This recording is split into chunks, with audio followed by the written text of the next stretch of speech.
Est-ce que tu perds tes moyens face à une belle femme? T'inquiète pas, ça arrive à 99,9% des mecs. Pas toujours facile de ne pas être impressionné quand tu croises une pure beauté, qui a une prestance, une allure de dingue, un boule de Renoir. Mais aujourd'hui, je vais te donner les clés pour ne plus jamais être impressionné par une belle femme et comment faire pour que ce soit plutôt elle qui est impressionnée par toi. Si, c'est possible. En fait, il y a deux problèmes avec les belles femmes. Il y a celle que tu croises dans la vie de tous les jours et celle que tu vois régulièrement, comme c'est le cas au travail par exemple. Alors pour les femmes que tu croises juste, c'est facile, tu ne vas tout simplement pas les aborder, donc t'en prends pas vraiment conscience qu'elles t'impressionnent. Tu le sais un petit peu, mais non, c'est pas clair. Par contre, pour les femmes que tu vois souvent, comme c'est le cas au boulot, là, la vérité, elle éclate. Et à titre personnel, je remarque très facilement à chaque fois un homme qui est très impressionné par une femme et qui est totalement sous son charme. Généralement, il va essayer de l'aider à outrance, il va la complimenter de façon très excessive, ou bien il va s'éteindre complètement, tellement elle lui fait de l'effet. Et donc, pour pouvoir justement arrêter d'être impressionné par les femmes, il va falloir la désacraliser, les désacraliser. Et pour ça, il va falloir lui retirer son petit costume de princesse que tu lui as mis en vrai. Et pour lui retirer son petit costume de princesse, je t'invite à l'imaginer en train de faire des choses qui la rendent totalement normale. Comme en train de couler un bronze par exemple.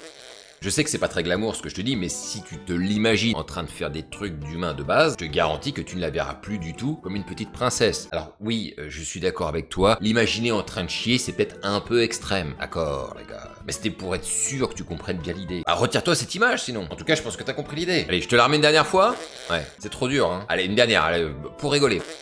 Allez, vas-y, c'est bon, on arrête. En tout cas, imagine-la en train de faire des trucs bateaux pour la désacraliser. Tu peux aussi te l'imaginer en train de se lever du lit un matin avec les cheveux en bataille et une haleine de cheval. Parce que n'oublie pas que quand tu la vois dans la vie de tous les jours, c'est quand elle est bien apprêtée, douchée, etc. Mais peut-être qu'au matin, elle a une haleine de chacal. Elle a peut-être un teint de merde. Et crois-moi que faire cet exercice mental va t'aider à l'intégrer comme une femme beaucoup plus normale que tu ne l'imagines. Et ce qu'on doit rechercher, en réalité, c'est de la considérer comme ton égale et non comme une déesse sacrée. D'ailleurs, ce qui a tendance aussi à complètement fausser la donne dans ta perception que tu peux avoir d'elle, c'est de croire que c'est une évidence entre toi et elle, que c'est la femme qu'il te faut, que c'est ta femme parfaite, que vous êtes complètement fait l'un pour l'autre. Alors pour toi, c'est peut-être très évident parce que tu t'es fait 500 films dans ta tête avec elle, mais c'est pas du tout évident pour elle. Je dirais même que le fait de sortir avec toi ne lui a sans doute même jamais traversé l'esprit, et c'est ce qui est encore plus violent d'ailleurs. D'autant que les femmes sont pas dupes, donc elle finira bien par se rendre compte que tu es complètement tombé sous son charme et que c'est trop facile pour elle. Pour qu'il y ait un semblant de jeu de séduction, il faut d'abord que tu lui plaises visuellement, et que si c'est le cas, qu'elle ne sache jamais vraiment si elle te plaît, elle, en retour. Sans cet espace d'incertitude de son côté, il peut pas y avoir de jeu de séduction et d'attirance. Et pour jouer à armes égales avec une très belle femme, il faut vérifier avant tout qui est le plus stylé des deux. Et ce que j'observe moi très régulièrement, c'est le décalage entre le mec et la nana. Une très belle femme qui est physiquement à 9 sur 10 en termes de corps et d'apprêtement ne peut pas sortir avec un mec qui est à 5 sur 10. Tout simplement parce que vous ne jouez pas dans la même ligue. Et que si elle joue en Ligue 1, elle va pas se mettre avec un mec qui joue en départemental. Donc il faut rééquilibrer les forces. Et si son niveau vestimentaire est très élevé, par exemple, peut-être que tu vas devoir aller jusqu'au costard. Quand je dis très élevé, c'est très élevé. Si c'est une fille qui va régulièrement à la salle de sport ou qui a un corps très bien sculpté, tu ne pourras pas rivaliser avec elle si tu fais 5 pompes par mois avec un gros bidon. Faut être clair, les gars, faut être clair. Parce qu'en premier lieu, il y a d'abord l'aspect visuel. Il faut pouvoir jouer à armes égales avec elle. Sinon, elle aura le dessus immédiatement. Je me souviens d'une belle nana avec qui je travaillais et un jour, il y a un mec qui lui a demandé s'il y avait moyen entre elle et lui. Et elle lui a dit droit dans les yeux qu'il n'y aurait aucune chance vu la frappe que elle est par rapport à lui. Et c'est vrai que c'était une belle femme. Faut dire aussi que le mec était en survêt et il parlait en wesh. Lui doutait de rien, hein. C'était d'ailleurs sans doute tout le problème. En tout cas, si je te raconte cette anecdote, c'est pour te dire que les femmes, elles ont vraiment pleinement conscience de leur propre valeur qu'elles ont vis-à-vis d'un mec. Et si elles se rendent compte que leur valeur à elles est égale ou inférieure au mec, alors là, il y a match. Si c'est l'inverse, il n'y a pas du tout match. T'as perdu le match avant même qu'il ait lieu. Maintenant, si malgré tout, ça te met les chocottes d'aller parler avec une très belle femme et que tu joues à jeu égal avec elle, je vais donner un petit exercice de visualisation que personne ne fait. C'est la visualisation par l'échec. Et là, je vais me faire beaucoup d'ennemis. Il y a tous les mecs sur la thématique du développement personnel qui vont m'insulter ou me cracher à la gueule, c'est sûr. Parce que généralement on dit que pour réussir, il faut se visualiser en train d'effectuer l'action qui nous fait peur en s'imaginant la réussir pour nous mettre sur la piste du succès. Sauf que moi j'y crois pas du tout. Je me suis imaginé faire les meilleures interactions de ma vie à mes débuts et ça ne m'empêchait pas de me prendre des râteaux monumentaux que je n'avais pas du tout envisagé avec cette visualisation de merde là. Ah, je m'imaginais beaucoup de belles scènes, ça c'est sûr. Ah oui, je m'en imaginais plein.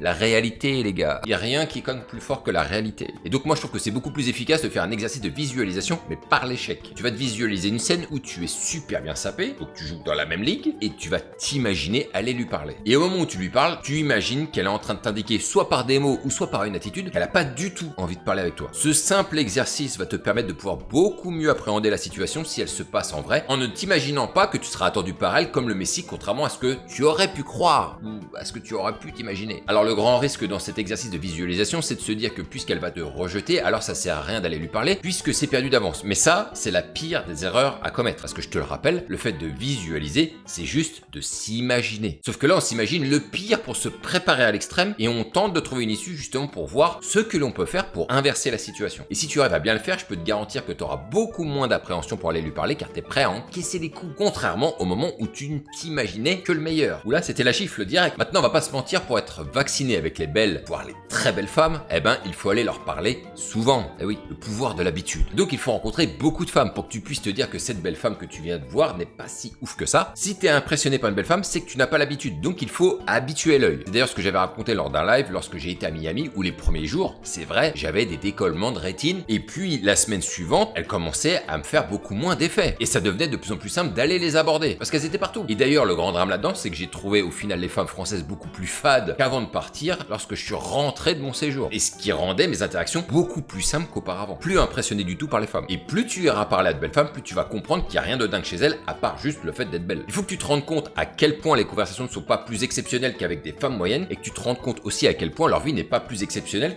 que les femmes moyennes. Et d'ailleurs, c'est pas du tout garanti que les plus belles femmes ont les meilleures vies. C'est loin d'être garanti même. Donc pour ne plus jamais être impressionné par les belles femmes, soit à leur niveau vestimentaire, ne te fais jamais de films sur elles et toi s'il te plaît. Ne montre jamais non plus tes intentions en laissant planer le doute et habitue-toi à parler à un maximum de belles femmes pour que tu sois vacciné face à la beauté féminine. Mais bon, pour ça, il faut aussi que tu habites dans un endroit où il y en a relativement souvent. Ça, c'est une autre histoire. Hein. Là, je maîtrise pas. Donc voilà pour aujourd'hui. N'oublie pas de mettre un like si t'as aimé cette vidéo. Abonne-toi si c'est pas déjà fait ou si tu ne veux pas rater les prochains lives. Sur ce, je te dis à la prochaine et vive ce putain de game.